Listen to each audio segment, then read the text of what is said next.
Virangi Mendis from the Faculty of Business and Law is going to be telling us about Seen But Not Heard, uncovering the story behind amotivated employees.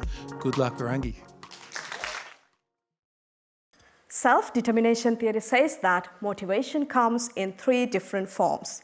First, we do things because we enjoy them, which is intrinsic motivation.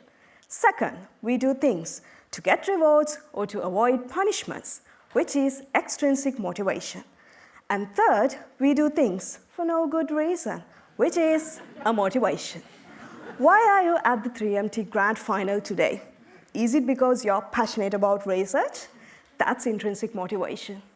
Or is it because you're on the judging panel and have work to do? That can be extrinsic motivation.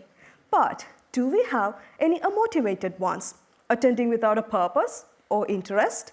Looking at this fantastic audience, I seriously doubt it. But what if you become unmotivated at work? Imagine going to work every day without finding any value in what you do, just working for the sake of it. I'm looking at why employees become unmotivated at work. Work unmotivation differs from demotivation, boredom, and laziness. It is a state of mind that comes from feeling your efforts do not match the results you want, making you feel incompetent at your job and seeing no value in it. Studies indicate that unmotivation leads to higher employee burnout and mental health problems, so dealing with it is critical for the organization's success and employees' well-being. This is why part of my research looks at 3 things: full-time or part-time employees, age over 18, working in an organization in English-speaking countries.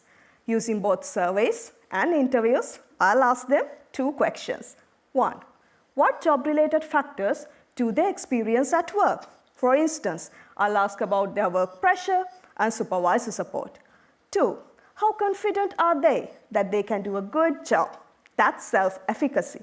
Then I measure their motivation in terms of their ability beliefs, effort beliefs, task value, and task characteristics.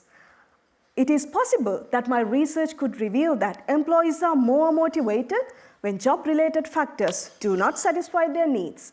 It's also possible that increased self-efficacy could lead to decreased motivation. In the words of Benjamin Franklin, an ounce of prevention is worth a pound of cure. This research will highlight work motivation, a significant but often overlooked cause of burnout that none of us want.